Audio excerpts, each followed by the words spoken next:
part of it is just understanding how you got to the Eastern Shore and Yeah. what are your roots? People often ask, are you 6 generations on the Eastern Shore, right? I'm not. My wife and I moved here in 2008, and I was in my career at Chesapeake Medical Imaging. I was doing the Route 50 from our apartment in Washington, D.C. Actually, we were living in Baltimore City at the time, in Canton. And I was driving from Canton out to Easton almost every day, setting up an imaging center on Purdy Street here in Easton. Right. And then ultimately we put one in Chestertown. And I was doing this drive, and I saw this billboard for a community off of 662, the Preserve at Y Mills. And I drove into the community, and there was a lot that was really appealing. I mean, there was a lot that I had already been attracted to in Easton.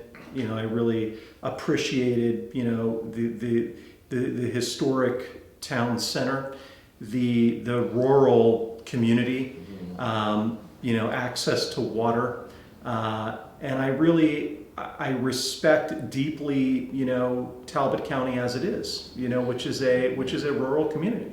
Yeah. And that was just kind of our lens into Talbot County at the time, and we found this wonderful community. The homes had, kind of these larger lots than you would find on the Western Shore. My wife is from Vermont, and this is very familiar to her. Yeah. And it was an intersection kind of for us. I grew up in Severna Park for most of my childhood, and I think that this was something very special that attracted us here. We built a home. We moved in October of 2008. Right before our oldest son Christopher was born, and the rest is history, I guess. Where is that development? It's off of Route 662. So when you're on 50 behind Chesapeake College, you take that 662 kind of off ramp, and we're kind of tucked back there. There are 53 homes. Right. Currently, there's 67 lots. And it's a place, it's a very special community. I mean, we've gotten to know really wonderful people there. Yeah.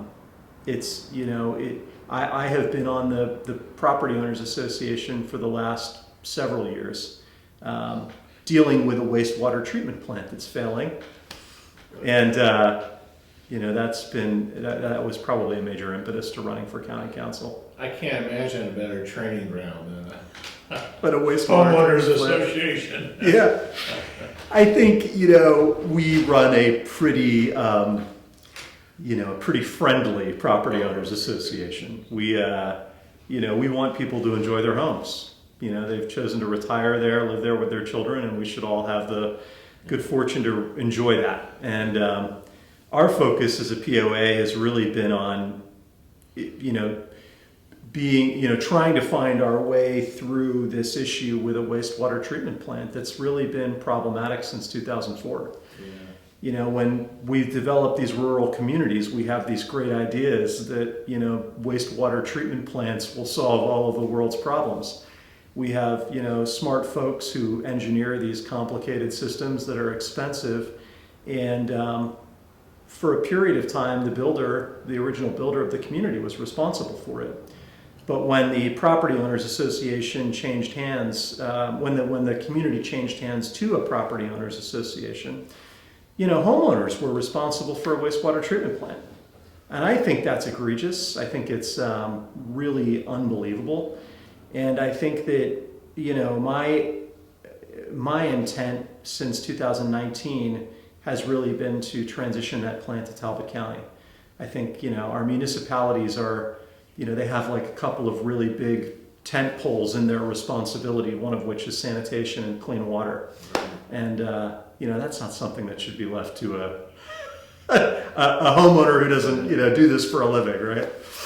Well, I want to get into that because it's certainly germane to some of the other things that we're seeing. But, I'm always interested in this moment in time when, people decide that they're going to be active in politics. And sometimes it's 2 o'clock in the morning and they made this kind of discovery, or maybe it takes 2 or 3 years. And I'd be kind of curious, Have you run for office before? No. I mean, has public No.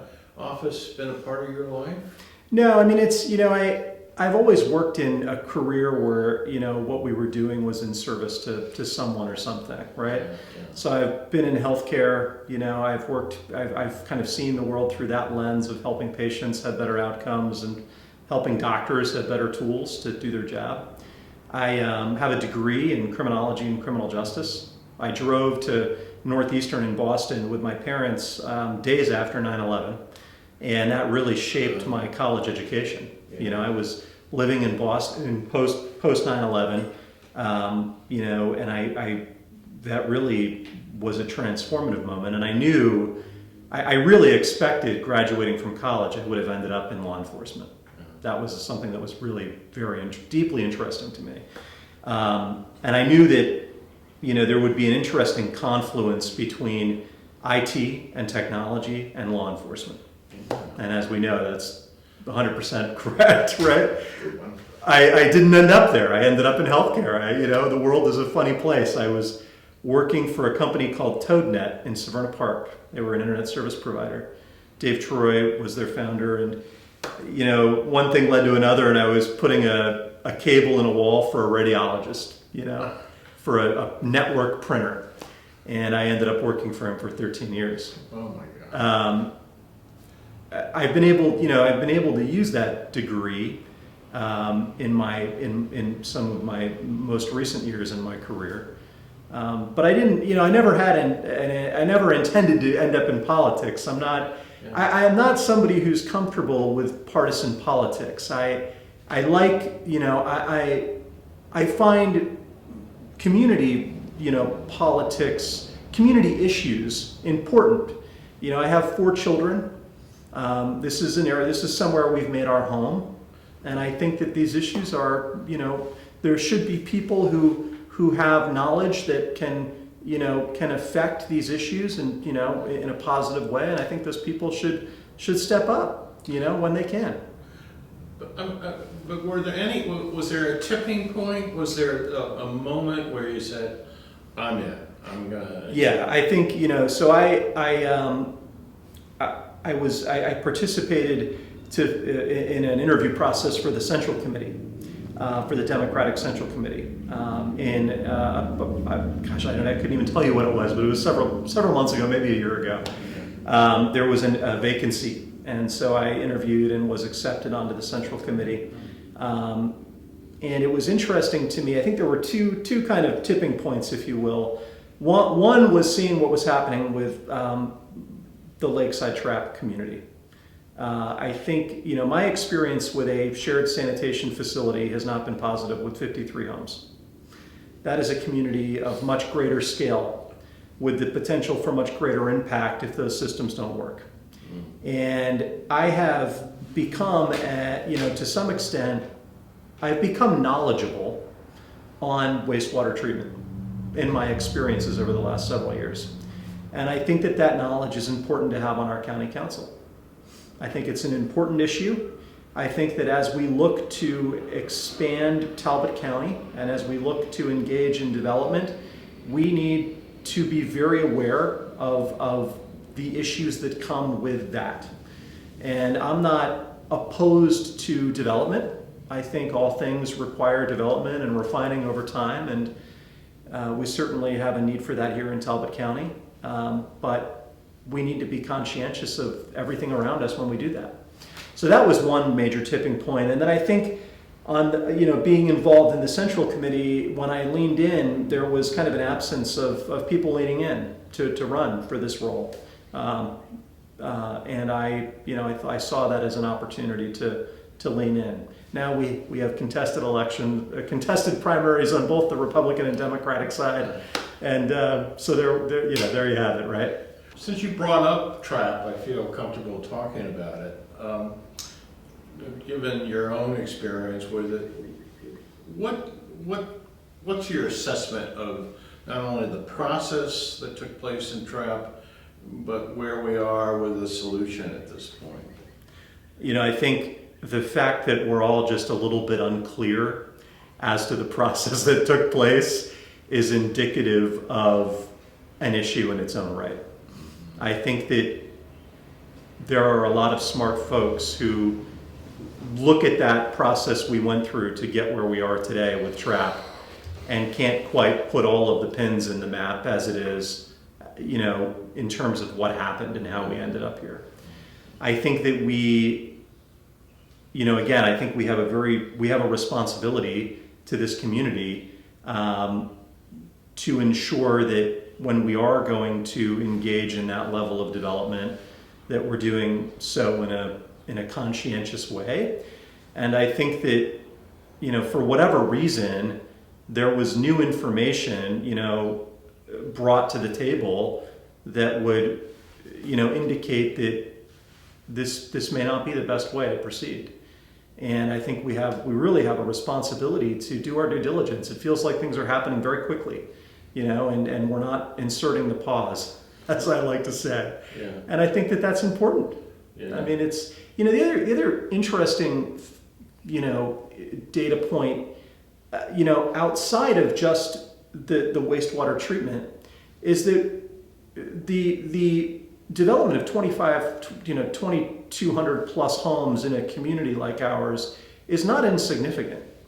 It places great demand on public safety, places great demand on infrastructure, it places significant demand on our public schools, and, you know, maybe I'm uninformed, but in my conversations with people in the public schools and in public safety and, you know, from an infrastructure perspective, we didn't ask a lot of questions of those folks in terms of how they would address 2,200 new families living in Talbot County.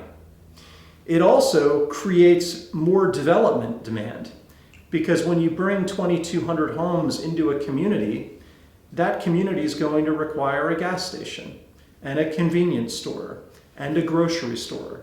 And it's not in the town center where those resources are today. It's not like on the periphery of Easton. It's a bit further out. Yeah. So I think, you know, it seems that not only were we perhaps a bit short-sighted in you know, approving this initiative, but it also seems perhaps we were short-sighted in asking those key stakeholders in our community how they were what they would need to respond to that level of, you know, development that's going to occur. You know, one thing we ask all the candidates is, you know, it is a contested primary, and so the question is, what are you bringing to the table? What differentiates you from your colleagues? Yeah, I mean, it's a great question. Look, I have 4 kids in the public school system. I'll be completely transparent and share that my wife is on the school board, which I think is interesting in its own right. We are invested in this community. You know, I think that there is, you know, a lot of knowledge that I think I can uniquely bring to this role, specific to wastewater treatment, but also to broadband and infrastructure. I've spent my career in technology. I know what it means to buy fiber and broadband and bring it into rural communities. I did that 13 years ago when we built medical practices on the shore to facilitate teleradiology. I spent 13 years in healthcare and understand what it means to attract and retain medical professionals in rural communities so that we can have access to great healthcare where we are.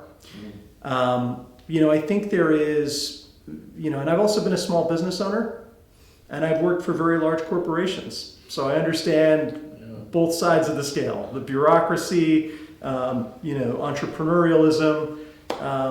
You know, I think as a package, I deliver a lot to a potential county council member.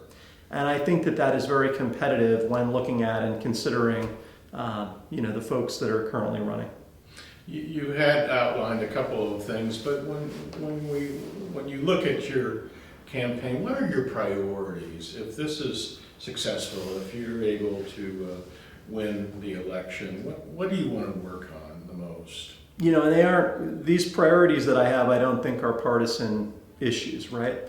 I think that, you know, first and foremost, you know, wastewater treatment is important. You know, the development of Talbot County is important, but we have to do all of that through a lens of clean water and how we, you know, how we protect, you know, this community that we all love. And I think that that's there, you know, there is an amount of knowledge that I have on that particular topic that I don't think any of the other, you know, candidates who are running have, quite frankly. Practical experience with running a wastewater treatment plant.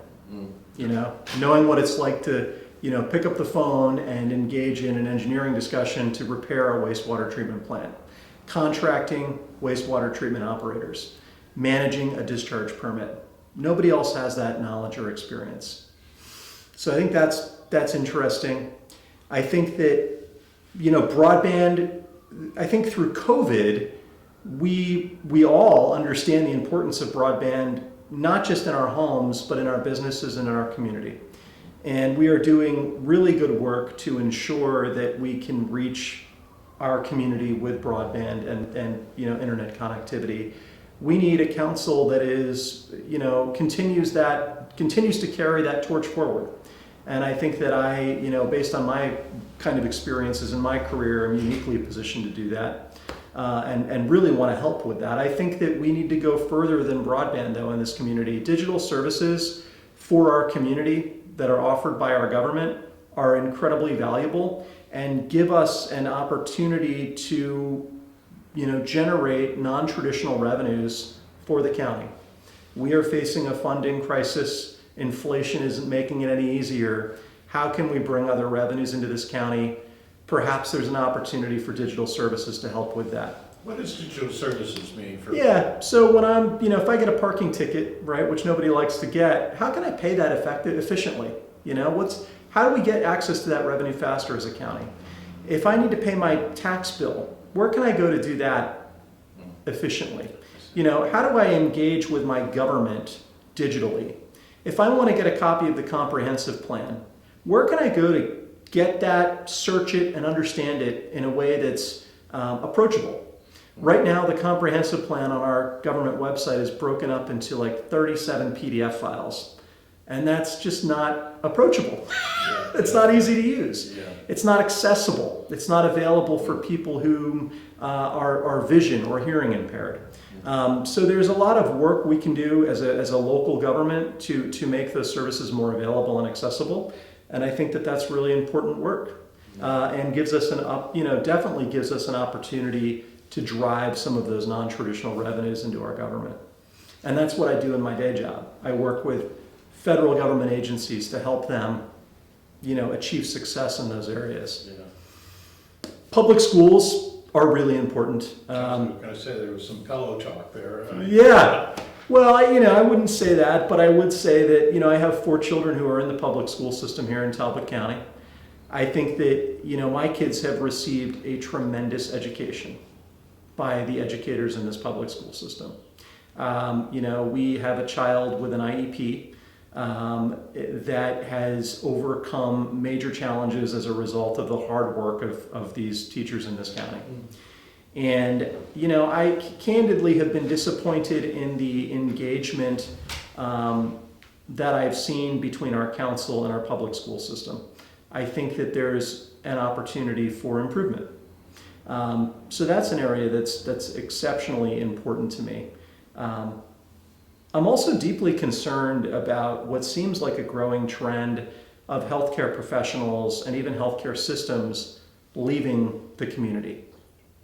And, you know, these community members deserve to have access to great healthcare. There's no reason living in Easton, in proximity to University of Maryland, Johns Hopkins, and other major health systems, that we are challenged to find primary care providers. That we have entire, you know, women's health groups as parts of those major systems leaving our community. That's incredibly problematic in my opinion. And I think that our county council needs to figure out ways to attract, we need to do things as a county council to attract and retain that talent when it does come. And that means a lot of things. It means increasing tax revenues, or increasing revenues, I should say, whether it be novel ways or otherwise. It means, it means making it easier, for healthcare systems to integrate into the community. And it means having the best schools possible so that, these healthcare providers want to come to the community and raise their families here. I mean, there are a lot of considerations with that particular issue, but it's incredibly alarming that we have these folks, leaving instead of coming. Yeah. And that's a national crisis, but we need to do what we can, to avoid the implications of it as best as possible. As we talk to a lot of the candidates, some of them bring up parental rights in terms of the school system. Have you given some thought to that? I mean, I think, the big topic with our school system is around, one of the major discussion points is around masks and a parent's right to, send their child to school with or without a mask. I think it's really important that our community sits down and understands and engages with the school system, understands what the school system does and doesn't do, understands what our school boards are empowered to do and not do. We have a problem in this community of, amongst certain people, they don't understand what the school board can in fact do. The school board, and I've watched every school board meeting for the past 4 years in support of my wife and in support of Talbot County Public Schools. And I can tell you that our Board of Education did not vote to put masks on children. That did not happen. The state of Maryland put in place policy to mask children and told us when that could stop. And so people really need to take a minute and educate themselves on that. Our school board is built such that it can support and drive, and I'm not an expert in this at all by any stretch of the imagination, but the school board does not have the function that the public perceives it to. I guess we'll leave it at that. Yeah, fair enough. This has been so great. I guess I always want to leave with this idea of, is there anything that you want the community or the voters to know that we haven't talked about? I think it's probably just important to say that, I am very interested in getting involved because I value Talbot County as it is. And I am very interested in helping to protect that and make sure that it remains a place that we can all love and enjoy. The areas that I am interested in supporting are not partisan issues. It's ensuring that we have clean water. It's ensuring that we have great schools. It's ensuring that we have access to health care. It's ensuring that we have access to the resources that we need to be successful as employees of companies and children in schools with broadband and infrastructure. And it's making sure that we, at the end of the day, can provide those services and have the financial resources as a local government to do so. Yeah. I mean, those are just fundamental and foundational issues that we need to be successful with. And I think as a candidate, I bring a lot of unique perspective and, experience in my career and both personally and professionally to drive those issues forward and to be an advocate for this county. Yeah. Thank you so much. Thank you. I really appreciate you coming by. It's my pleasure.